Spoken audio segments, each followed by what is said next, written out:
I never thought that noticing something as small as uneven shoulders on my 9-year-old son would unravel a truth I had been carrying my entire life. It wasn't just about his posture. It was about mine, about my father's, about a pattern of silence that had shaped 3 generations of men in our family, all carrying the weight of something we never spoke about. That small observation in our living room one September evening became the moment everything changed. We lived in a modest 2-story house in Cedar Valley, a town where everyone knew everyone and family meant everything. My wife Sarah and I had built a quiet, stable life there. She was a teacher at the local elementary school, patient and observant in ways I never quite mastered. I worked as a carpenter, following in my father's footsteps, finding comfort in the simplicity of wood, tools, and honest labor. Our son Ethan was 9 years old that autumn, bright, curious, with my dark hair and Sarah's gentle smile. He loved soccer, spent hours drawing elaborate maps of imaginary worlds, and had recently started asking the kind of questions that made me realize he was growing up faster than I was ready for. He was a good kid, the kind of son who made you want to be a better father even when you weren't sure you knew how.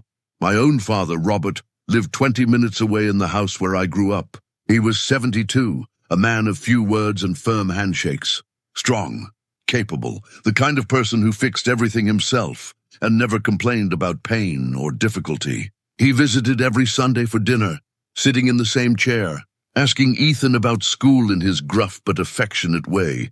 I had always tried to be like him, steady, reliable, a man who provided and protected. But there was something about my father I could never quite reach, a distance I learned not to question. Some wall built long before I was born, and I had simply accepted that some things were meant to remain unspoken. That was our life. Simple, predictable, safe. Until I noticed Ethan's shoulder. It started on a Thursday evening in late September. Ethan was sitting at the kitchen table doing homework, hunched over his math book in a way that caught my attention. His left shoulder sat noticeably higher than his right, and his whole upper body seemed to tilt slightly to one side. "Ethan, sit up straight," I said, almost automatically. He adjusted himself, but within minutes, he had slouched back into that same tilted position. Sarah noticed it too. She came over and gently placed her hands on his shoulders, trying to even them out. "Does anything hurt, sweetie?" she asked. "No, Mom, I'm fine." But over the next few days, we both kept watching. The asymmetry became more obvious. It wasn't just slouching. Even when he stood, when he walked, there was this subtle but unmistakable unevenness. His left shoulder blade protruded more than the right. When he reached for things, he seemed to favor one side. Sarah scheduled an appointment with our pediatrician. I tried to tell myself it was nothing, just growing pains or bad posture from too much screen time. But something gnawed at me, a memory I couldn't quite place, a feeling of recognition I didn't want to acknowledge.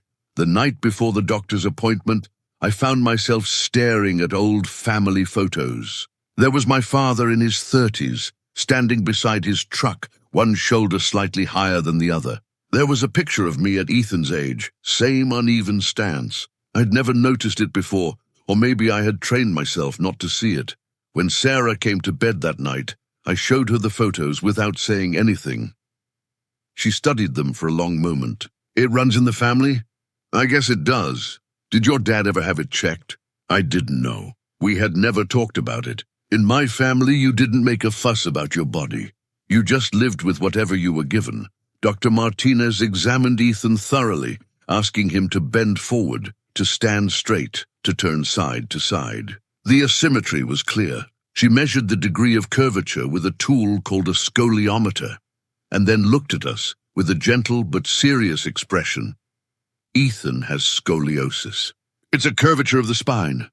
In his case, it's moderate, but it's definitely something we need to monitor and treat. I'm going to refer you to a pediatric orthopedic specialist."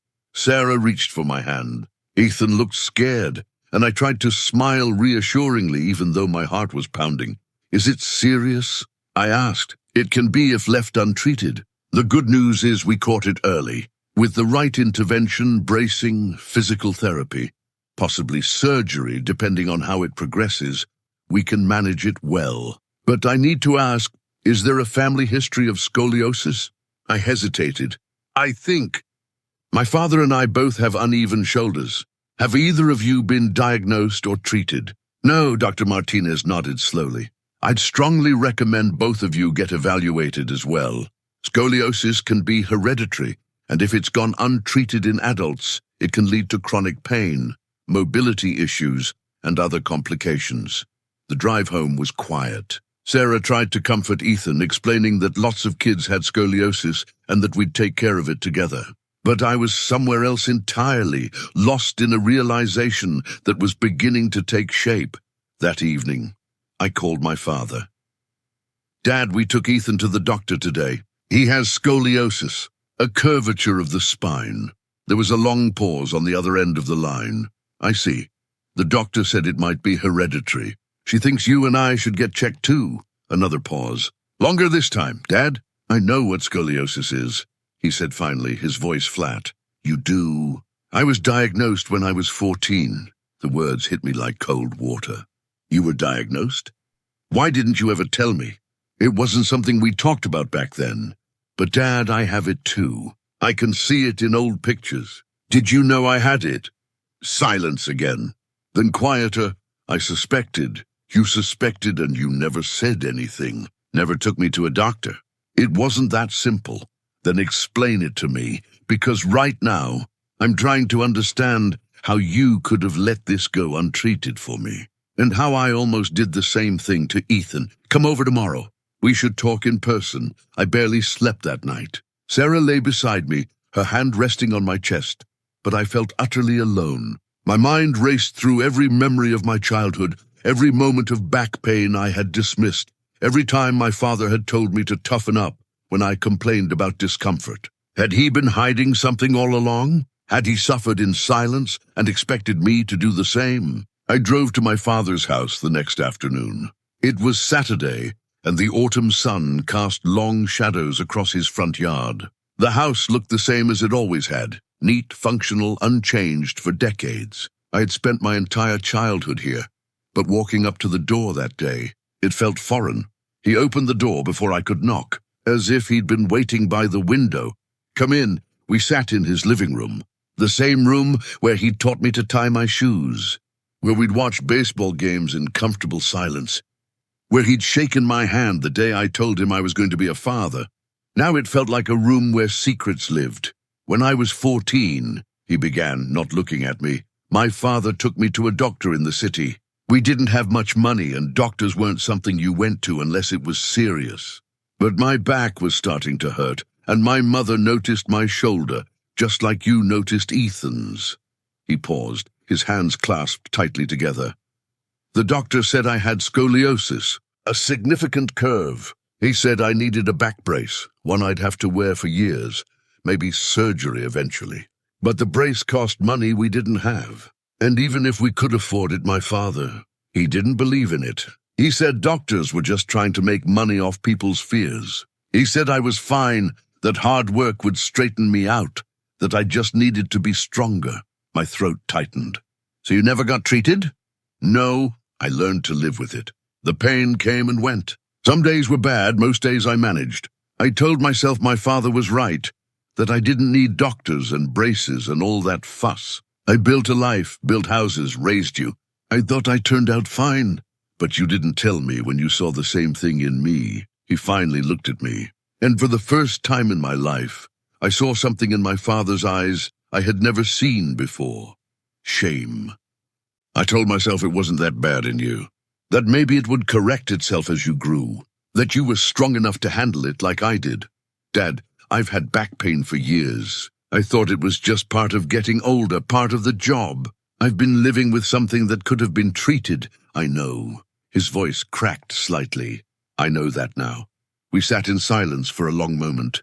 I wanted to be angry, but all I felt was a deep, aching sadness. Not just for me, but for him, for his father, for a chain of men who had been taught that suffering in silence was strength, that asking for help was weakness. Why didn't your father get you help? I asked quietly. My father's jaw tightened. Because his father didn't get him help either. The words hung in the air between us. Your grandfather had it too? I found out years later after he died. My mother told me he'd had back problems his whole life, that he'd been ashamed of it, that in his time any physical imperfection was something to hide. He passed that shame to my father, who passed it to me. I thought about Ethan, about that moment in the doctor's office when he looked scared, and I promised him we'd take care of it. I thought about how close I had come to doing nothing, to telling myself it was just posture, just something he'd grow out of. It stops with Ethan, I said. My father nodded. It should have stopped with you. I'm sorry. I'm so sorry. I'd never heard my father apologize before. Not once in 36 years. Over the following weeks, something shifted in our family. Sarah scheduled appointments for both my father and me with an orthopedic specialist. We both underwent x-rays, physical examinations, consultations. The diagnosis was clear. We both had untreated scoliosis, moderate to severe, with evidence of degeneration and chronic strain. For my father, at 72, treatment options were limited. The doctor recommended physical therapy, pain management, and exercises to maintain mobility. Surgery was possible but risky at his age. He started physical therapy twice a week, and for the first time, he began talking about the pain he'd carried for nearly 60 years. For me, the options were better.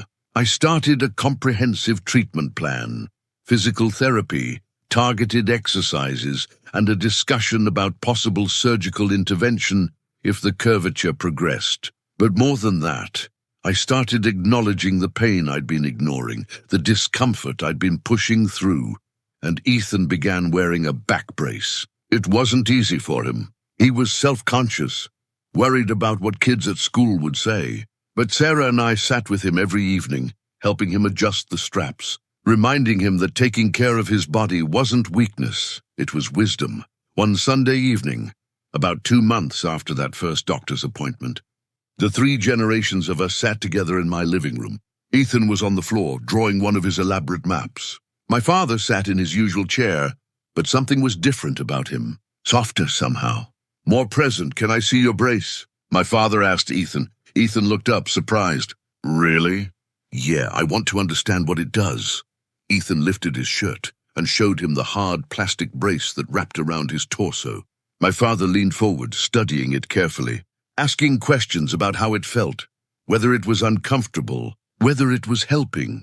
Then he said something that made my chest tighten. I wish I'd had one of these when I was your age. Ethan looked at him with those wise 9-year-old eyes. Does your back hurt, Grandpa? Sometimes. But I'm learning to take better care of it now. That's good. Mom says taking care of yourself is brave. My father's eyes met mine across the room, and in that look was an entire conversation. Regret, gratitude, hope, and something that felt like forgiveness. Later that night, after Ethan was in bed and my father had gone home, Sarah and I stood in the kitchen, cleaning up from dinner. Your dad seems different, she said. He's trying. We both are.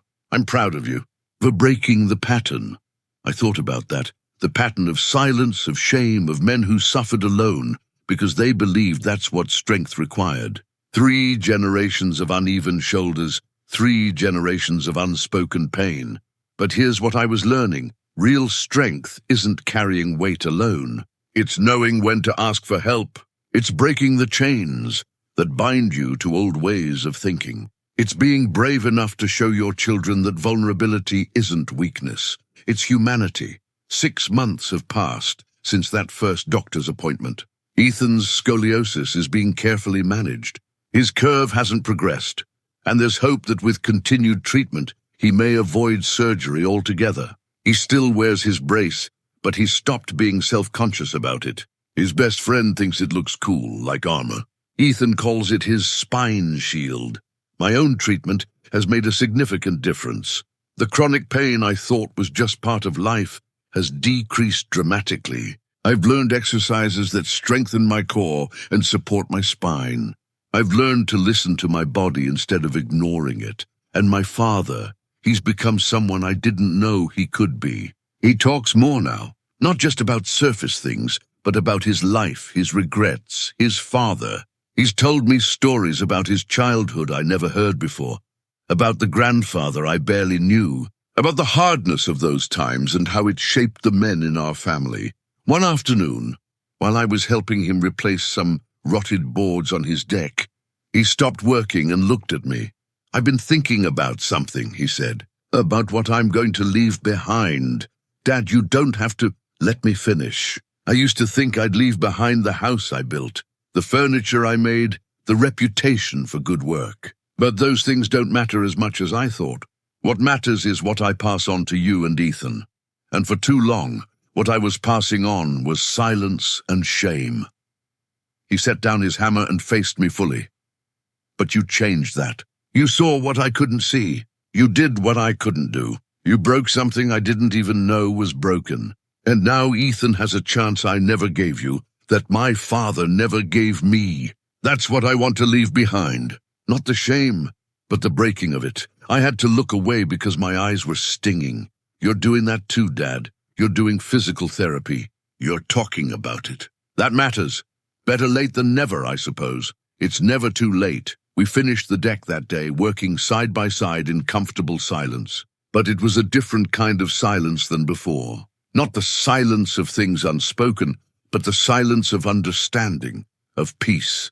The lesson I've learned through all of this isn't just about scoliosis or spinal curves or medical treatment. It's about the invisible burdens we carry, the pain we inherit and pass down without even realizing it.